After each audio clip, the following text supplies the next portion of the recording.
গত বছরের ঈদে মুক্তি পাওয়া জঙ্গলি সিনেমার মাধ্যমে নতুন করে আলোচনায় এসেছিলেন চিত্রনায়িকা প্রার্থনা ফারদিন দিঘি।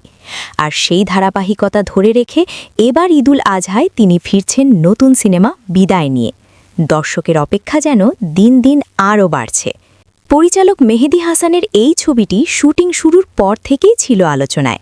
গত বছরের অক্টোবরে সুনামগঞ্জে শুরু হয় কাজ।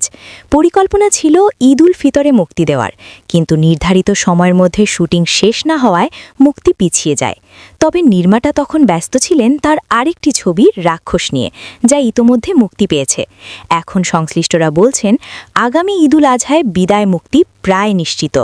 দিঘি জানিয়েছেন ছবিটির কিছু গুরুত্বপূর্ণ দৃশ্যের শুটিং বাকি রয়েছে মালয়েশিয়ায়, পাশাপাশি একটি গানের কাজও শেষ হয়নি। দারুণ একটি গল্পে ছবিটি তৈরি হচ্ছে। এ ধরনের গল্প আমাদের এখানে খুব একটা দেখা যায় না, বলেন তিনি। জানা গেছে বিদায় সিনেমায় প্রচলিত অর্থে কোনো একক নায়ক নেই, গল্পই এখানে আসল নায়ক। এতে দিঘির সঙ্গে অভিনয় করেছেন বাপ্পা রাজ, ফারুক আহমেদ ও ফজলুর রহমান বাবু। দিঘি বলেন এই গল্প শুধু দেখার জন্য নয়, মনে রাখার মতো। দর্শক হল থেকে বের হওয়ার পরও গল্পটি তাদের ভেতরে রয়ে যাবে। প্রযোজকের ভাষায় এটি মানবিক ও সচেতনতামূলক গল্প, পরিবার নিয়ে দেখার মতো একটি সিনেমা। বিদায়ের পাশাপাশি দিঘি শেষ করেছেন আরেকটি ওয়েব সিনেমার কাজও, সেটিও ঈদুল আজহায় মুক্তির সম্ভাবনা রয়েছে। সব মিলিয়ে আসন্ন ঈদে বড় চমক নিয়ে আসছেন দিঘি। এখন শুধু অপেক্ষা পর্দায় সেই আবেগ ছুঁয়ে যাওয়ার।